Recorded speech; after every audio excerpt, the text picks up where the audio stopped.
नमस्कार दोस्तों। अगर दक्षिण भारत की राजनीति की हम चर्चा करते हैं तो इस समय दो ही स्टेट सुर्खियों में हैं, या तो कर्नाटक या फिर तेलंगाना, क्योंकि दोनों ही राज्यों में इस साल विधानसभा के चुनाव होने जा रहे हैं। बात करते हैं तेलंगाना की। तेलंगाना में चुनाव बाद में होंगे, कर्नाटक में पहले होने जा रहे हैं।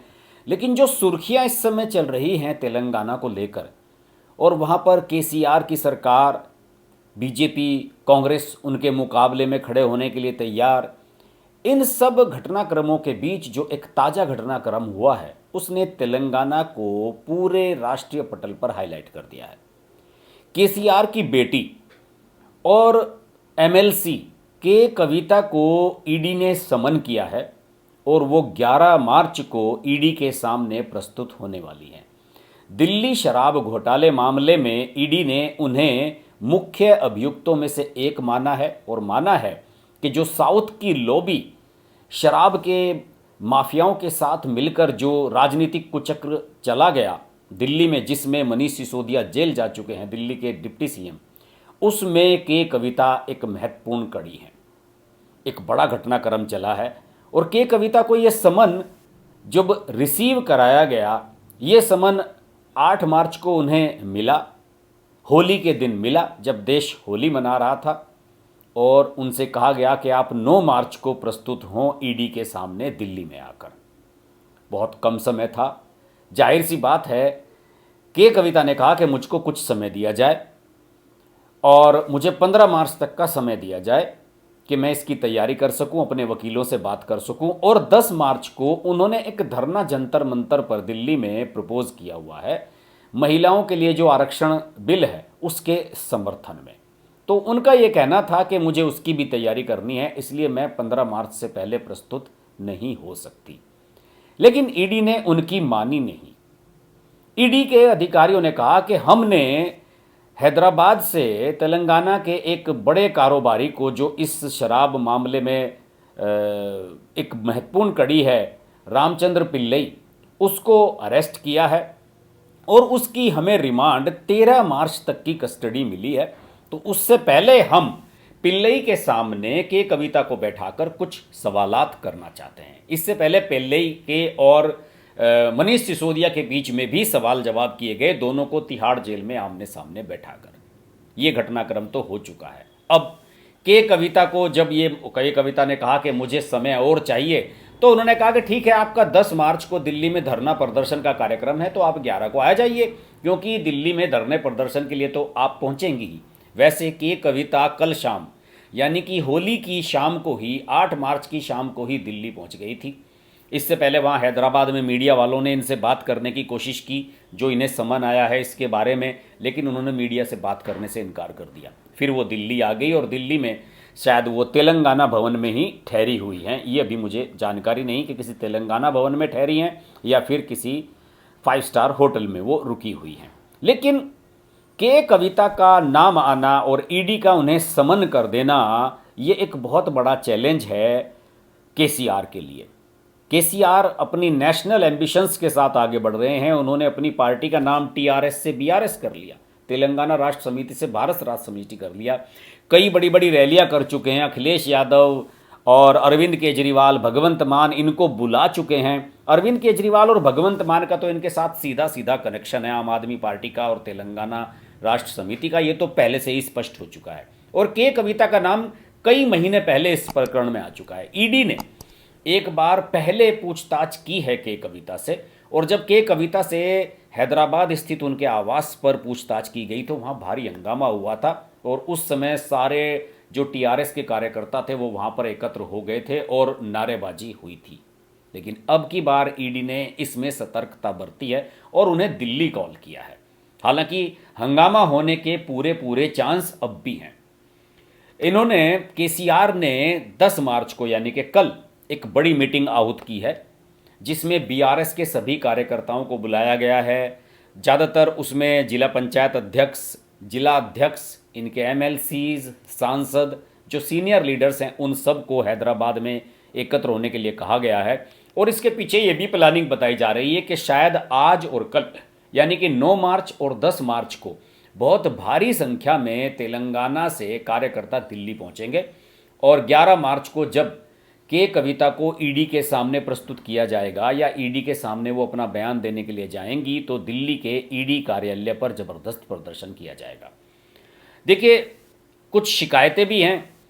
इस शिकायतों में इन सब के घटनाक्रम के बीच कांग्रेस का एक बयान आया है। कांग्रेस के जो यहाँ के प्रदेश अध्यक्ष हैं तेलंगाना के, महेश कुमार गौड़, उनका भी अपना एक इसमें लॉजिक आया है। उन्होंने कहा कि इस बार ठीक हुआ है कि तेलंगाना से इन्हें दिल्ली बुलाया गया है। आप याद कीजिए कि जब ईडी ने सोनिया गांधी को समन किया था तो सोनिया गांधी को दफ्तर पहुंचने के लिए कहा गया था और दफ्तर वो पहुंची थी, खुद वहां पर उन्होंने जाकर बयान दिया था दिल्ली में। आपको याद होगा जब कांग्रेसियों ने उनके समर्थन में ज़बरदस्त रैली निकाली थी और राहुल गांधी और सोनिया गांधी पैदल चलकर पहुंचे थे अदालत तक, तो उसकी उन्होंने उससे तुलना की कि इनके यहाँ पर पूछताछ क्यों की गई, इन्हें भी दिल्ली बुलाया जाना था जब पिछली बार हुई थी। तो उन्होंने इसमें अपनी तरफ से एक समीकरण ये निकाला कि बीआरएस की और बीजेपी की एक सेटिंग हुई है बाकी दलों को न्यूट्रलाइज करने के लिए।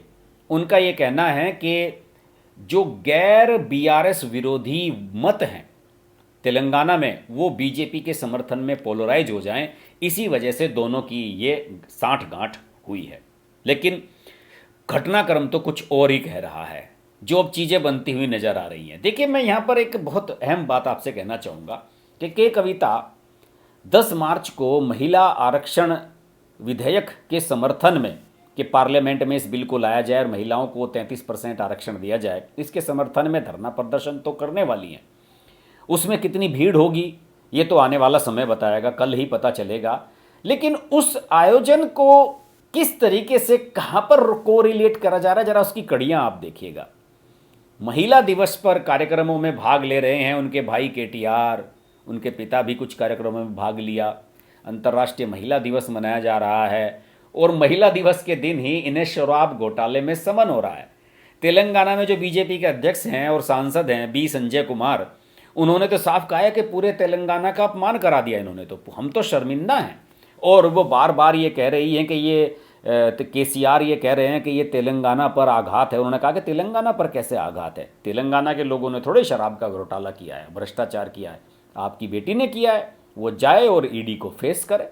उन्होंने कहा कि इसका तेलंगाना के लोगों को उसको कोई सिंपैथी लेने वाली बात नहीं है। तेलंगाना के लोगों तो खुद को अपमानित महसूस कर रहे हैं कि उनकी एक एमएलसी का इसमें नाम आया है और मुख्यमंत्री की बेटी का नाम आया है। उन्होंने कहा कि जब पिछली सरकार बनी थी केसीआर की एक भी मंत्री नहीं था, महिला आयोग का गठन तक की नहीं किया था, और यहाँ पर महिलाओं पर अत्याचार तो सबसे ज़्यादा बढ़ रहे हैं और केसीआर की बेटी दिल्ली में जाकर धरना प्रदर्शन कर रही हैं। इस बीच एक बड़ा दिलचस्प घटनाक्रम और हुआ तेलंगाना में, हैदराबाद में। कल वहाँ पर प्रदर्शन कर रही थी वाईएस शर्मिला। वाईएस शर्मिला के बारे में आपको बता दूं, जगन मोहन रेड्डी जो आंध्र प्रदेश के मुख्यमंत्री हैं वो उनकी बहन है। और आप सब जानते ही हैं कि जगन मोहन रेड्डी के पिता आंध्र प्रदेश के सीएम रहे हैं और उन्हीं के नाम पर वाईएसआर कांग्रेस उन्होंने बनाई थी। और आंध्र प्रदेश का जब विभाजन हुआ तो वो आंध्र प्रदेश के चीफ मिनिस्टर बड़े पिछली बार बड़े भारी बहुमत के साथ जगन मोहन रेड्डी जीत कर आए थे और उन्होंने अपनी बहन शर्मिला को लगाया हुआ है तेलंगाना में कि चूंकि तेलंगाना भी आंध्र प्रदेश का पार्ट रहा है तो वो चाहते हैं कि हमारी पार्टी की प्रेजेंस वहाँ भी हो।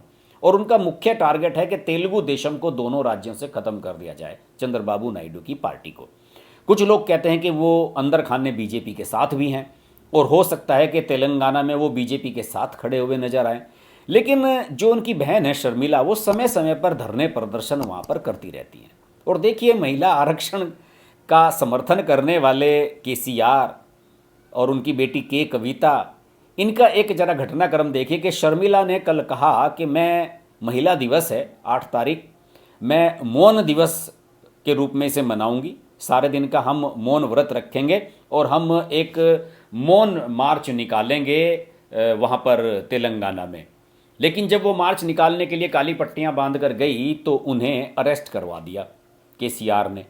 केसीआर की पुलिस का ये कहना था, तेलंगाना पुलिस का, कि आपने हमारे से परमिशन नहीं ली थी।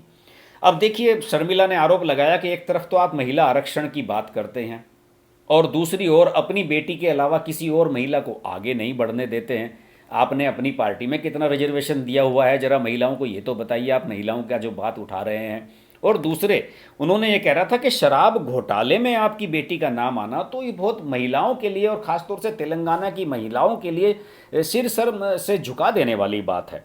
और अब शराब घोटाले में जब आपकी बेटी जेल जाने के लिए तैयार बैठी है तो आपको महिला आरक्षण बिल के समर्थन में कोई धरना प्रदर्शन करने का बिल्कुल भी अधिकार ही नहीं बनता। कोई नैतिकता के रूप में आपको देखा जाए तो उसका कोई मॉरल राइट ही नहीं है। और आप कह रहे हैं कि हम दिल्ली में जाकर धरना प्रदर्शन करेंगे। तो इस समय दोस्तों स्थिति ये बन चुकी है कि केसीआर इतने बुरी तरीके से इस प्रकरण में फंसते हुए नजर आ रहे हैं कि उन्हें एक तो जो तेलंगाना के विधानसभा चुनाव होंगे उसमें भारी नुकसान होने के आसार बन गए हैं। दूसरे, उनके खिलाफ कांग्रेस भी लड़ने वाली है, वाईएसआर कांग्रेस भी लड़ने वाली है, बीजेपी भी लड़ने वाली है। उनका किसी के साथ गठबंधन होता नजर नहीं आ रहा है। कुछ कुछ सीटों पर जहां पर वामपंथियों का प्रभाव है वहां पर वामपंथी उनके साथ जरूर चले जाएंगे, लेकिन असदुद्दीन ओवैसी भी उनके खिलाफ खड़े होंगे।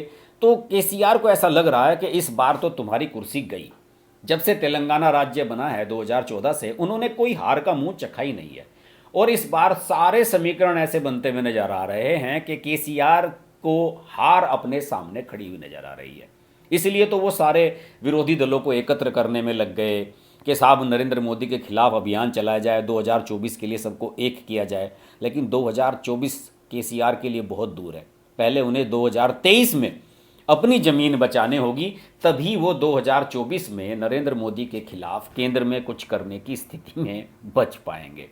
फिलहाल तो उनकी बेटी के जेल जाने की, गिरफ्तारी की पूरी पूरी संभावनाएं नजर आ रही हैं, क्योंकि जिस तरह से ईडी ने उन्हें चार्जशीट किया है और जिस तरीके से मुख्य आरोपी जो हैं रामचंद्र पिल्लई वगैरह, उन सब लोगों को आमने सामने बैठाया जा रहा है, तो मुझे लग रहा है कि इसमें मनीष सिसोदिया की तरह ही के कविता के भी अंदर जाने के पूरे पूरे चांस बन गए हैं।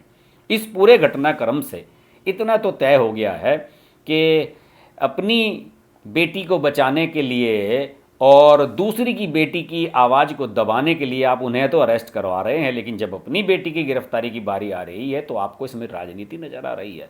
केसीआर की स्थिति वो है कि ना उनके लिए निगलते बन रहा है, ना उनके लिए उगलते बन रहा है। इस घटनाक्रम पर हमारी नज़र लगातार बनी रहेगी और आप हमारे साथ लगातार जुड़े रहिए। इस चैनल पर जो पॉलिटिकल पॉइंट हमारा ये शो है, इस पर तो हम एक्सक्लूसिवली देश के राज्यों में जो राजनीतिक घटनाक्रम चलते रहते हैं उन पर विशेष रूप से टिप्पणी और विचार विमर्श किया करते हैं। अगर आपको ये वीडियो अच्छा लगे तो लाइक कीजिए, शेयर कीजिए। चैनल का कंटेंट पसंद आता है और चैनल अभी तक सब्सक्राइब नहीं किया है तो सब्सक्राइब भी कर लीजिए और नोटिफिकेशन का बेल आइकन जरूर दबाइए, क्योंकि हम अक्सर लाइव आते हैं। और अगर आपको लाइव मुझसे जुड़ना है तो फिर आपको ये बेल आइकन जरूर प्रेस करना होगा। तेलंगाना के घटनाक्रम पर हमारी नज़र बनी रहेगी। आप हमारे साथ जुड़े रहिए। नमस्कार।